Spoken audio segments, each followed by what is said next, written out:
can give a bloody nose to any of its enemies. Yeah, anyone. That's why magdadalawang isip ka, just like Mig Subiri who has a black belt, magdadalawang isip ka makipagsuntukan.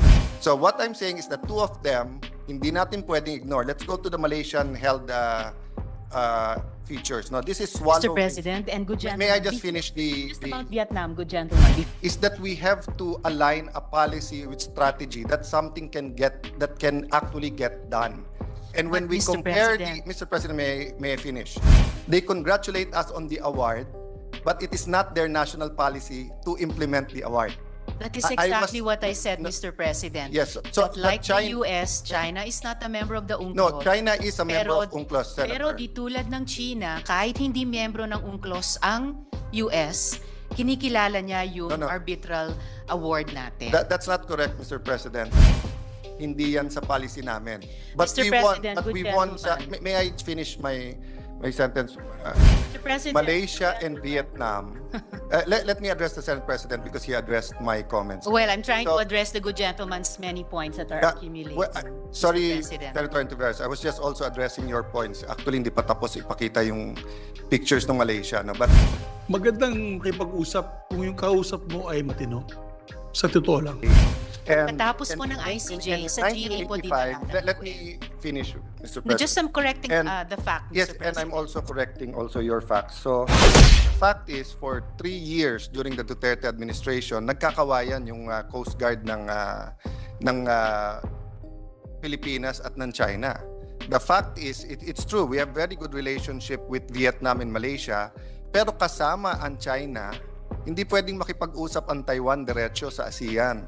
Ang nakikipag-usap ang China sa Declaration of Conduct, yung Section 5 po, kasama ang China doon, hindi lang ang Vietnam at Malaysia. And it is not true that Malaysia and Vietnam does not tell our Navy that they are in Vietnamese or Malaysian waters. Palapitin mo yung mga barko sa mga hawak ng Malaysia at Vietnam, pareho din sa ginagawa ng Pilipinas, pareho din ginagawa ng China. Let me show you a chart and let the public decide. No? Can you show how many, please show on the board, how many features are controlled by China, by Malaysia and Vietnam inside our exclusive economic zone, please? May I ask permission to the Senate President that we will put Please it proceed. here. Please proceed. So, ayan po, no? Let me put it on my phone so that I can also. So, 4 po ang claim ng China na nasa loob ng EEZ natin. Next slide, please. 11 po ang nasa ng Vietnam. So hindi po totoo na mas grabe po ang isang country over the other, no? Magulo talaga itong dispute na to, no? Next slide. Malaysia has 5 and Taiwan 1, but binibilang yon under China, no? I'll give you an example, no? Number 43, Swallow Reef. Can you show the picture of Swallow Reef? Okay, yan po ang picture ng Swallow Reef. It is militarized. Dekada na po yan. Pinakita na rin po yan ng mga think tank sa US. Hindi po chismis or hindi po bali-balita lang na bago ngayon na ang mga features ng Malaysia at Vietnam ay militarized. Kausapin niyo po Navy at saka ang ating pong Coast Guard, lumapit po kayo dyan, kinausap ko po sila as Secretary of Foreign Affairs. Sasabihan din po sila, you are in Vietnamese waters, you are in Malaysian waters. Di ba? So, the truth is, the US think tanks ignored putting that front and center because iba po ang interest ng US sa atin. Sa atin po ang interest natin, sovereignty, territory, and sovereign rights. Ang US po, ang kanilang interest po ay yung freedom of navigation. Ang US po ay hindi nakapirma sa UNCLOS. Ang US po hindi officially tinatanaw yung pong arbitral award natin because hindi sila signatory sa UNCLOS. I've spoken to people in the White House, I've spoken to senators and members of Congress.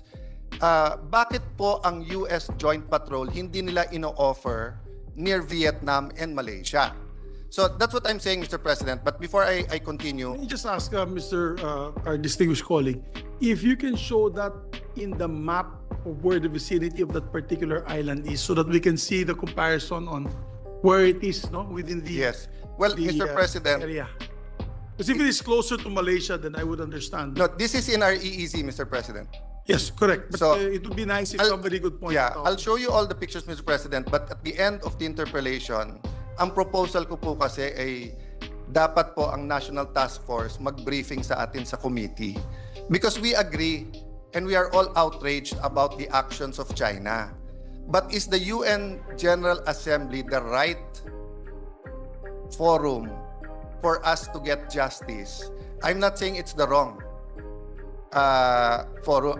What I'm saying is that under our constitution and jurisprudence, the chief architect is the president. It has never been the House or the Senate. So it is the president who will say what is the strategy, where we will go. But Mr. President, with your permission, I'll just show the other pictures. Pakita In the natin yung meantime, ibang Mr. pictures. President, good gentleman, while the good gentleman is pulling up the other pictures, if I may just make a few comments on some of the important points he has mentioned. Hindi lang iisang bansa ang may interest sa freedom of navigation. As the good Senate President said in his sponsorship speech of this resolution, napakaraming bansa at napakaraming regional formations all over the world ay may interest sa freedom of navigation dahil napakaraming bansa sa buong mundo ay mga coastal nations din. Hindi kasama sa UNCLOS yung isang world power, ganon din. Ang China, hindi rin siya kasama sa UNCLOS. Pero hindi tama na hindi tinatanaw ng mga ibang global powers tulad ng US yung arbitral award. So, it might be ironic, ang US hindi member ng UNCLOS pero kinikilala nila yung ating tagumpay sa The Hague, and more countries and regional formations all over the world have done so. In fact, bumebuelo yung international consensus around us.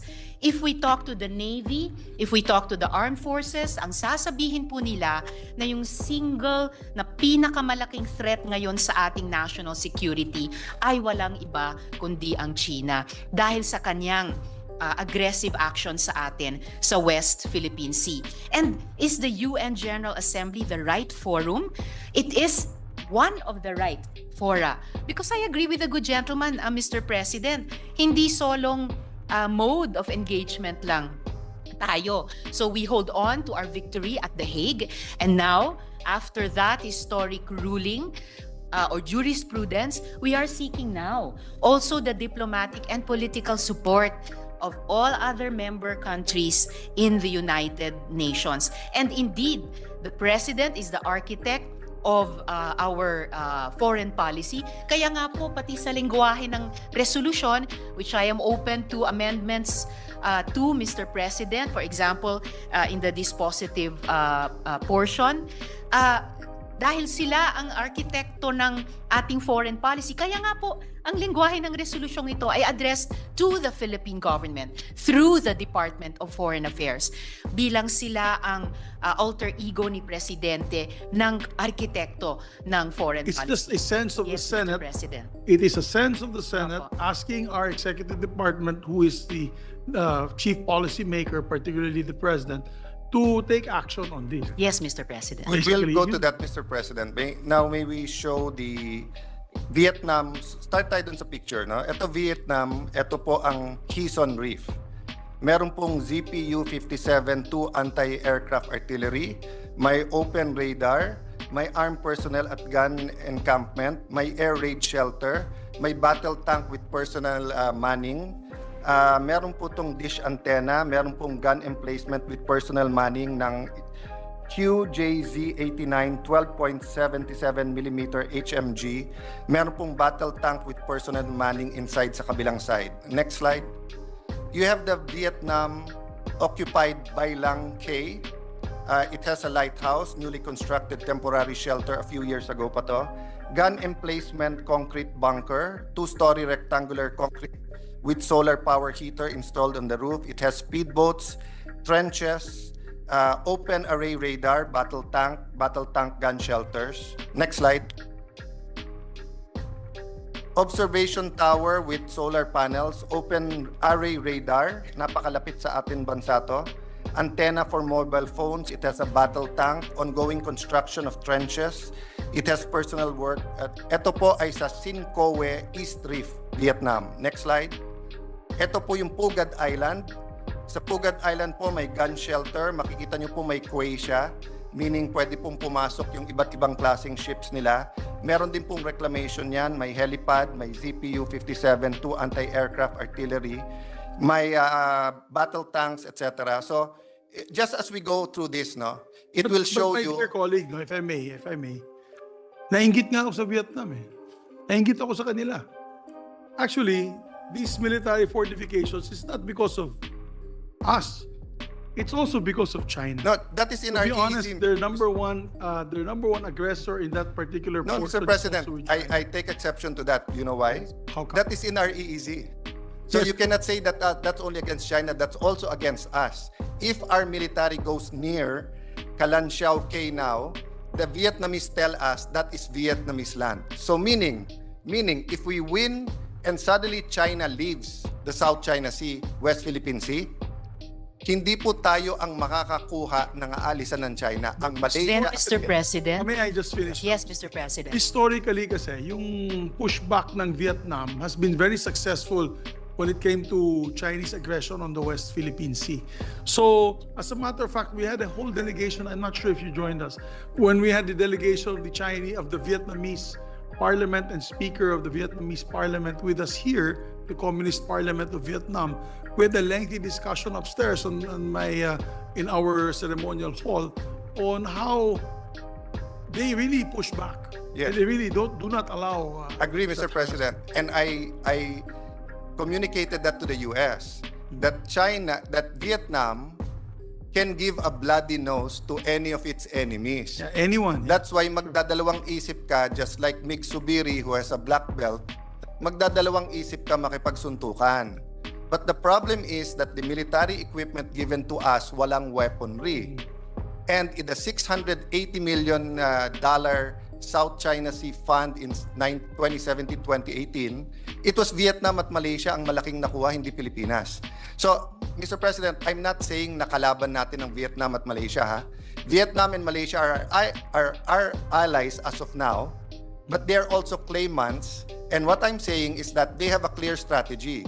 Improve their economy, bilaterally negotiate with China, and then build their defenses. So what I'm saying is that two of them, hindi natin pwedeng ignore. Let's go to the Malaysian held features. No, this is Swallow. Mr. President and good gentlemen. May I just finish Just about Vietnam, good gentlemen, before we move on to your Yes. photos about Malaysia. Of course, Mr. President, the good gentleman could also sponsor a resolution calling on the DFA to file a case in the Permanent Court of Arbitration against Vietnam.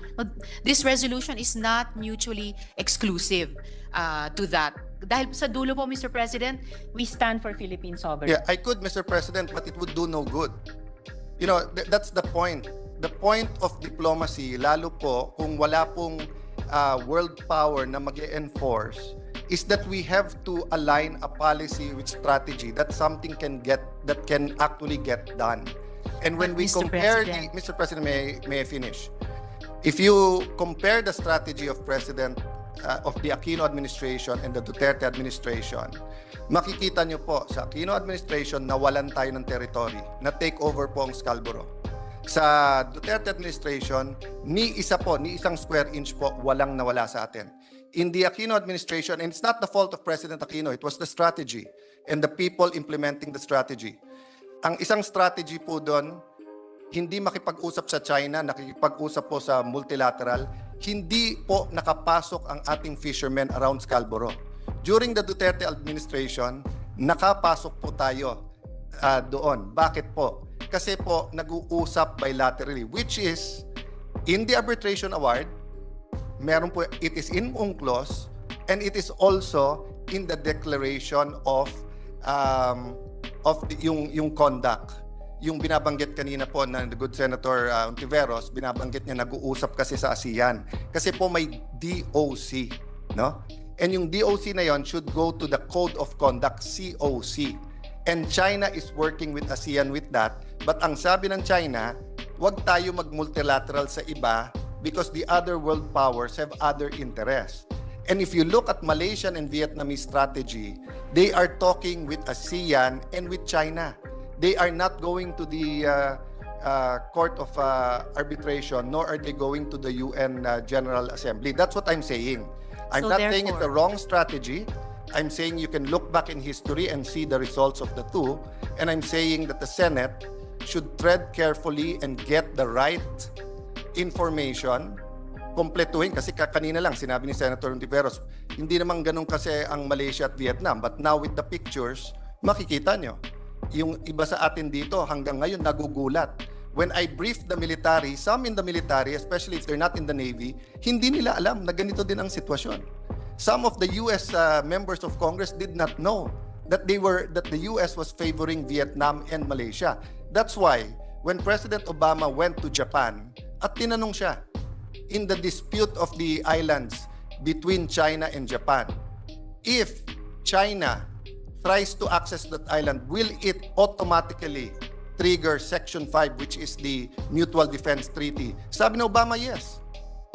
Then he went to the Philippines, tinanong siya, kung may problema dito sa South China Sea at etong mga exclusive economic zone natin and everything, no?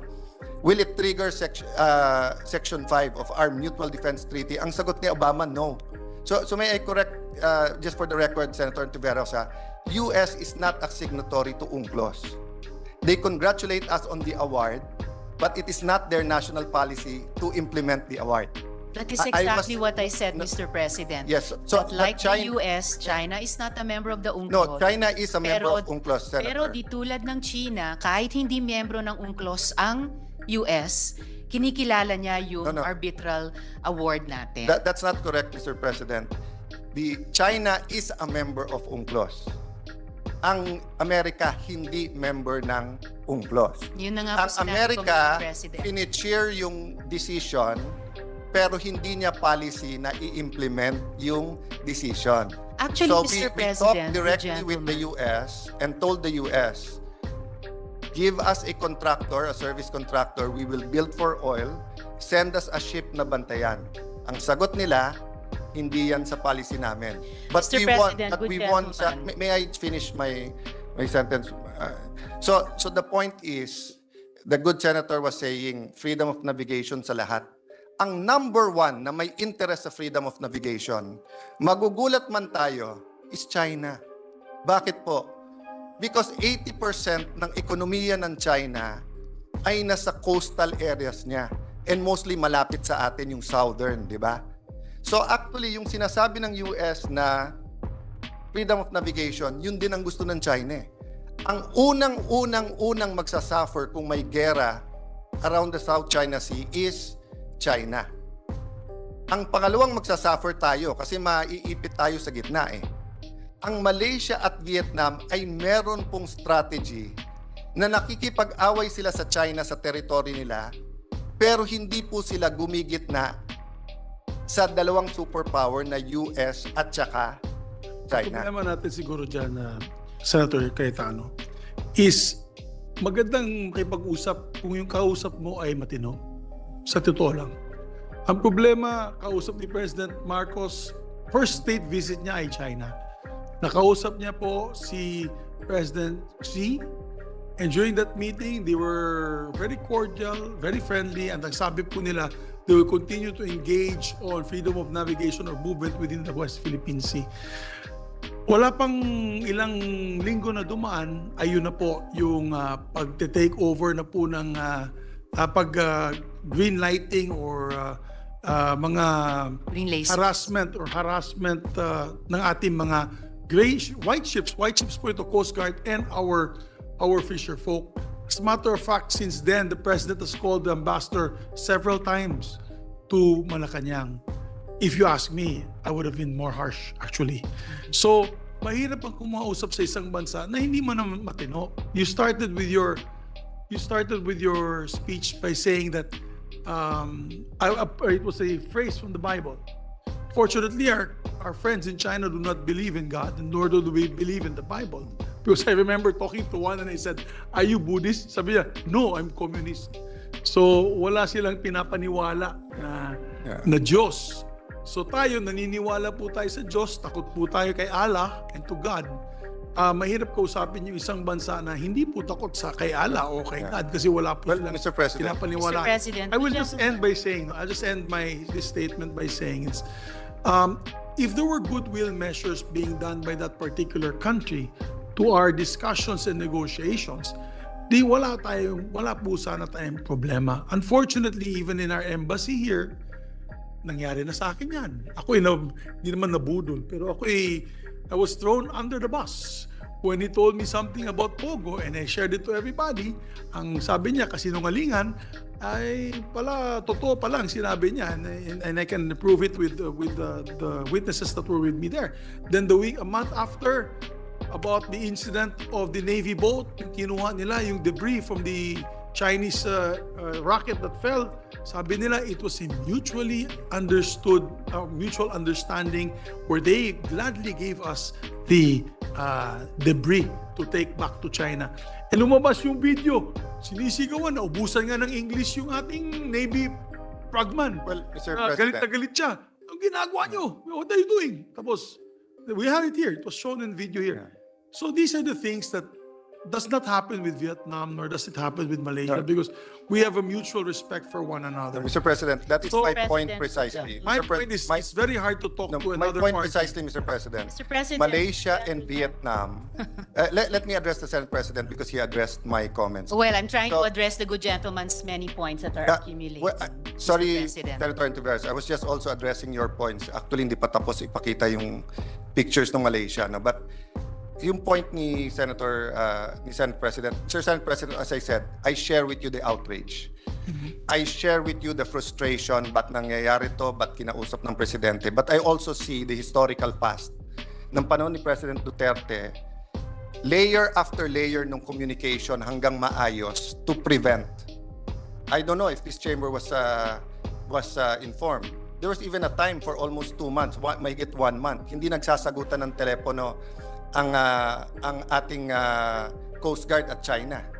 Pero during the Duterte administration, pinagbawal ng both sides na hindi sagutin ng both sides yung telepono ng Coast Guard. Kasi sabi nila, di bali na mag-away yung gray ship, ay yung hindi pwede na yung Coast Guard na kung saan may emergency, hindi nag-uusap. So my point is, Mr. President, precisely why it's not happening between the Philippines and Malaysia at Vietnam, but it's also not happening between Vietnam and Malaysia and China is because they found a way to work it out without other superpowers, and may malinaw na usapan. Is Vietnam and Malaysia satisfied? Of course not, because they believe it's theirs. Are we satisfied? No also. But I'm saying, Mr. President, in our desire to do something, we have to ask first, tama po ba nasa UNGA? Secondly, in our desire to do something against the biggest one, dahil mas malaki ekonomiya, mas marami sila, mas malakas ang kanilang Navy, do we ignore our problems naman with Vietnam and Malaysia? And lastly, Mr. President, yes, mali kung nagsabi ang China na hiningi nila. But again, I mentioned this to the majority leader. Under international law, kung meron kang something in space at mahulog, hindi pwede kunin ng ibang country yon. The only thing you can do is inform that country at sila kukuha. So kung may nahulog galing sa satellite ng China sa Pilipinas, ang obligasyon ng Pilipinas, tawagan ng China at kunin. Hindi rin pwedeng makipag-agawan ang tao natin. Baliktarin man natin ang sitwasyon. Sinabi ni Pangulong Marcos, may 2 tayong bagong satellite. Pag yan po nahulog, let's say in between the waters of Hong Kong and mainland, we cannot get it. The Chinese cannot get it. They're obligated to tell us. Ngayon, kung may miscommunication or they lied to us, mali, I do not excuse that. No? I was a very tough negotiator. Grabe po ang mga sinabi ko behind closed doors because yun po ang instruction ni President Duterte. Remember, a diplomat cannot say anything of his personal opinion. only that of the instructions of the chief diplomat. So that's what my point here today, Mr. President. The chief diplomat has not stated that he wants this taken up sa UN. And yes, we're not a rubber stamp. And yes, may sariling pag-iisip ang Senate. Pero ang konstitusyon mismo nagsasabi na dapat ang presidente ang may diskarte at jurisprudence ay nagpapatunay nun. Sabi po dito, Pimentel versus Executive Secretary, GR 158088, July 6, 2005. In our system of government, the president, being the head of state, is regarded as the sole organ and authority in external relation and is the country's sole representative with foreign nations. This would put the Senate and executive in an awkward position and could cause embarrassment in the Senate if the president orders the DFA not to file the resolution. On the other hand, if it is going to file the resolution, why not hear this in committee, get the input of the National Task Force, get the input of 24 senators, and strengthen it? There's another question of, is it the General Assembly or is it the Security Council? Because in cases where peace is at stake, the Security Council has the authority. Or is it a case of implementation? So should we go back to the permanent court of arbitration? So that's my point, Mr. President. Even I'm not saying malito, but I'm not also saying tama. Bakit? Hindi ko po naririnig kung anong instructions ng presidente sa DFA. Hindi ko pa po naririnig ang ambassador natin sa US. Ano yung sinasabi niyang bagong guarantee ni President Biden? Yan po ba ay guarantee sa freedom of navigation lang or pwede na tayong mag-dig for oil? Pwede na tayong mag-drill? So this is such a complex, but I would agree with you, Mr. President. I see your passion. I talk to you in the back in your office and you are just, full of frustration na ang linaw naman na sa atin to. But as I'm saying, Mr. President, Malaysia has its frustrations, Vietnam has its frustrations, even China sometimes has its frustrations with other countries, with world powers, and even with dealing with us. For example, Mr. President, meron tayong meron tayong agreement walang magtatayo. There was a time that some of our fishermen with some of our personnel tried to put nipa hats. Sabi, pahingahan lang daw. So syempre, nag-react yung China. And magalit man yung iba, tama sila mag-react. Bakit? Pumirma po si Blas Ople dun sa ASEAN sa agreement na pagbakante yung mga island, mga features, wala muna magtatayo ng kahit ano. And President Duterte asked me, Alan, ba't tayo hindi pwede magtayo ng kubo? Para lang naman shelter ng fishermen yon. Sir President, I will give you 2 reasons bakit hindi pwede. Number 1, yung Declaration of Conduct. Number 2, yun ang ginawa ng Chinese eh. Sabi nila kubo lang, then ngayon punong-puno na. So alam na nila yung style na yon, kaya worry sila pag yung iba. So do I condemn them for doing that? Yes. Dapat yan wala. Dapat walang nakatayo sa mga island na yan. Tayo lang po, sa lahat ng claimant, tayo lang po ang disente, so to speak. Bakit po? Basic lang ang binibigay natin sa ating mga militar na nandun. Hindi natin minimilitarize to the point na it becomes a threat to our neighbors. But as the pictures would show, the Malaysian pictures, the Vietnam, this is a threat to our national security. Meron na pong submarines ang Vietnam at Malaysia. Pag ang China po ay nag-retreat at umalis dun sa mga islands na hawak po nila, malaki po ang problema natin. Bakit? Ngayon po yung consensus madali kasi malaki yung China. So madaling sabihin po, bully sila. Pero po ang Malaysia is smaller than us. So if we have a dispute with Malaysia, what will the US say? And will we be the bully or will Malaysia be the bully? Ganon din sa Vietnam. So, Mr. President, yes. the point I want to make, and I can wrap up or we can continue, is that I really appeal to you, to the body, let us fully take this up in the committee. Kung kailangan 2 linggo, araw-araw, lahat ng briefing, kung kailangan in your chamber, kausapin din natin yung Chinese ambassador if we have to get think tanks from Southeast Asia, because it's just so important. And I guarantee you, if we simply pass this resolution, tapon lang natin sa UNGA, madi-disappoint tayo.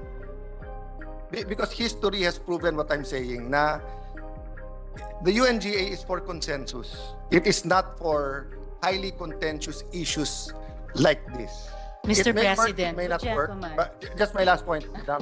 Sir, my last point is, it's so important that if we don't get all the information, study it well, and craft maybe help the DFA craft the resolution itself, kung yun ang decision natin, baka maging negative pa sa atin to later on. So let me stop there, and thank you for your patience, Senator Tiveros and Senate President. Thank you, good gentleman, Mr. President. Sa dami namang importanteng punto, malamang may mga nalimutan na ako, but allow me to begin with two of the important last questions raised by the good gentleman from Taguigan Pateros. Tama ba pumunta sa UNGA? Ang UNGA ba o ang UN mismo ay para sa consensus building and not for conflict resolution or not for upholding yung katamaan ng posisyon ng isang bansa na nanalo na ng kaso? Actually, if we examine history, Mr. President, tama din na i-consider nating pumunta sa UNGA. For example, Mr. President, the Nicaraguan government went to the UN General Assembly to enforce the International Court of Justice or ICJ decision against the US. So Nicaragua, isang maliit na bansa din tulad natin, ang katapat niya sa pinagdesisyonan ng isang international court, ICJ in that case, ay isang dambuhalang bansa rin, ang US noon, tulad natin ngayon sa China. They won in the ICJ, ayaw sumunod ng US to cease and desist in its activities around and inside Nicaragua, kaya dumulog ang Nicaragua sa isang katulad na resolusyon sa UNGA, and they were upheld by the United Nations General Assembly. So, hindi mutually exclusive itong iba't ibang ginagawa ng gobyerno natin noon at maaring gawin ngayon. Pangalawa, do we ignore the problems with other countries? No. In fact, earlier I said that the good gentleman could also request the DFA to file a case before the PCA vis-a-vis our relations with Vietnam. Hindi po mutually exclusive itong ating resolution ngayon at ang ganyang posibleng course of action. Sinabing walang teritoryo nung nakaraang mga taon. That is arguable, and I could research about that and get back to our dear colleagues on that. But yung isang malinaw na nangyari nung nakaraang mga taon which exacerbated the problem for us vis-a-vis China ay dinredge ng China yung ating seabed at ginamit yung ating sariling marine natural resources para maglikha ng mga artificial na isla, i-militarize yung mga iyon at i-claim na kanila.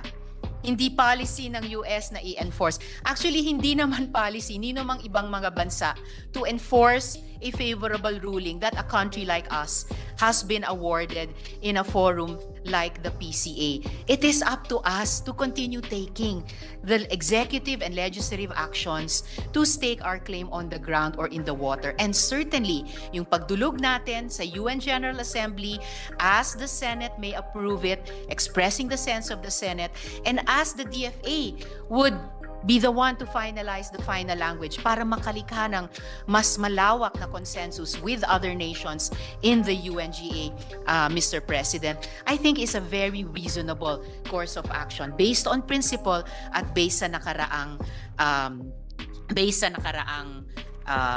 mga karanasan ng ibang mga bansa din, Mr. President. Mr. President, yung pong Nicaragua po, sa ICJ po dinala yon, hindi po sa GA. And, Katapos po ng ICJ, sa GA po dinala. Let me finish, Mr. President. Just I'm correcting the fact, Yes, Mr. and I'm President. also correcting your facts. So, the general compulsory jurisdiction of ICJ, nag-withdraw ang US after that. And in fact, ang US, naghintay ng mas friendly na administration sa Nicaragua bago sila nagbayad. At walang nagawa ang GA to enforce, to make sure that US paid. In fact, some writers and some thinkers said, nag-weaken pa nga yung UN noon. Bakit? Kasi pag nagbotohan, so for example, we bring our resolution to the UN. The UN is strongest pag consensus. Ano po ang definition ng consensus sa UN? Ang definition po, walang nag-object ni isa. So sa UN po, pag nagbotohan at wala pong hindi po magbobotohan, sasabihin lang it is the consensus of the UN, etc. That's the most powerful sa UN. Pag may isa, magbobotohan. So, if countries close to China vote against us, they will not implement this. It will make our PCA arbitration ruling even weaker. No, Mr. Kasi President. supposedly, that's the opinion of the good senator. And again, I bring you back to the administration of Duterte and Aquino. Because we'll go back to multilateral and bilateral. No? India and Pakistan have a dispute.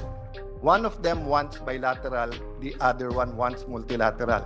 Senator Aquino here and his father are very frequent sa IPU. Have you ever seen an American congressman or congresswoman or senator there? No. Why? They do not attend these multilateral legislative bodies because they do not want to be bound by them. What I'm saying, Mr. President, is that we cannot say, don't worry, nandyan ang US, they will take care of us. Our relationship I'm not with saying US, that, Mr. President. well, many of the colleagues and allies of Senator Tiveros in the media, whether it was the former Secretary, Justice Carpio, you have given many of your opinion during the Duterte administration. It was all leading to that, no? And even in the CA, no? Even the assurances of our ambassador to the US. Ang eto point ko, the US is a good friend. They're an indispensable ally. People to people sa ating security economy, we should get closer to them. But we should not be anti-US nor anti-China. We should be pro-Philippines. Because iba ang interest ng US sa interest ng Pilipinas, sa interest ng China. Yes. Freedom of navigation, pareho tayo sa US. Pero dito sa ating territory and sovereign rights, wala po so far guarantee ang US. Hindi po sila sabi ng US, sige, go ahead. Get the minerals, get the oil. Sagot ko kayo. Wala pong ganun. Kaya nga ang suggestion ni Justice Carpio, makipag-gitgitan tayo at pagka binomba yung ating isang barko, may war na.